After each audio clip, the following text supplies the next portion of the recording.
જે તે સમયે આપણો ભારત દેશ ગુલામ હતો અને દેશને આઝાદ કરવા માટે જે આપણે વીર પુરુષો પોતાનું પ્રાણો બલિદાન આપી અને દેશને આઝાદ કર્યો. દેશ તો આઝાદ થઈ ગયો, 15 ઓગસ્ટ 1947 આઝાદ થઈ ગયો, પણ દેશ આઝાદ થઈ ગયા પછી દેશને ચલાવવો કે દેશને ચલાવવા માટે આર્થિક વ્યવસ્થા, સામાજિક વ્યવસ્થા, રાજકીય વ્યવસ્થા, ધાર્મિક વ્યવસ્થા કે કાયદાકીય વ્યવસ્થા કેવી હોવી જોઈએ. કારણ કે આજે આપણે એક ઘર, એક પરિવાર અને એક કુટુંબને પણ સાથે નથી ચલાવી શકતા. આ તો આખો દેશ છે.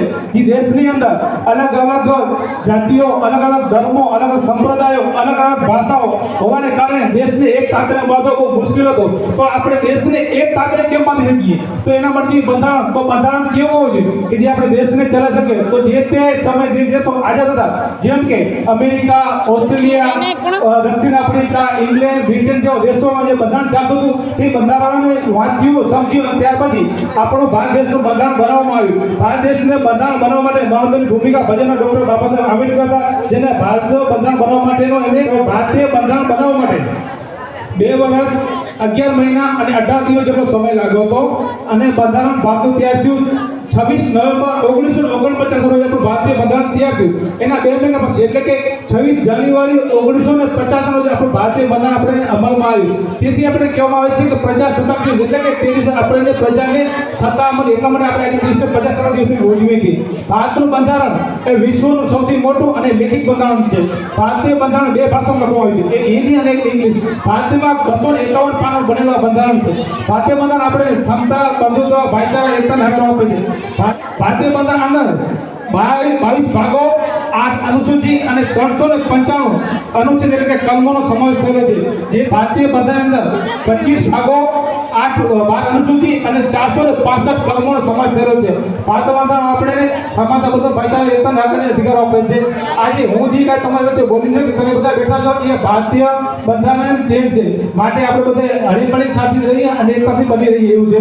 અને ખાસમાં એક શબ્દ એ કેવો છે કે મેં એક આપણે સ્કૂલનો વિડીયો જોયો હતો, જેમાં 2 શિક્ષકો દ્વારા રજૂઆત કરવામાં આવી હતી કે આપણા ગામમાં મેદાનનો અભાવ છે, જેના કારણે આપણા છોકરાઓ રમતગમતમાં ભાગ લઈ શકતા નથી. તો હું ગામના આગેવાનો પંચાયતને અપીલ કરું છું કે જેમ બને એમ આપણે સ્કૂલને મેદાન મળે, જેથી આપણા સ્કૂલના વિદ્યાર્થી મિત્રો રમતગમત ભાગ લેશે.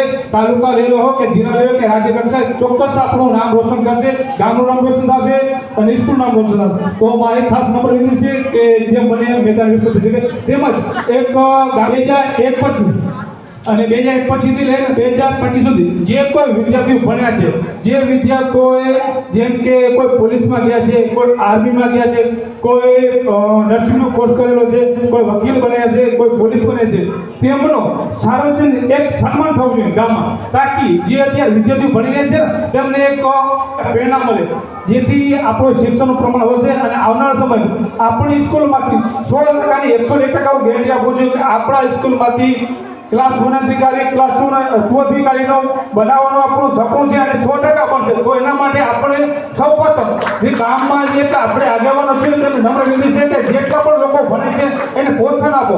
જો પ્રોત્સાહન આપશો તો બીજા વિદ્યાર્થીઓને પણ જોશે, એમને પણ આશા જાગશે કે અમે પણ ભણશું તો અમારું પણ સન્માન ગામ તરીકે કરવો છે. ખૂબ ખૂબ ધન્યવાદ. જય હિન્દ, જય ભારત, જય ભીમ, જય સંવિધાન.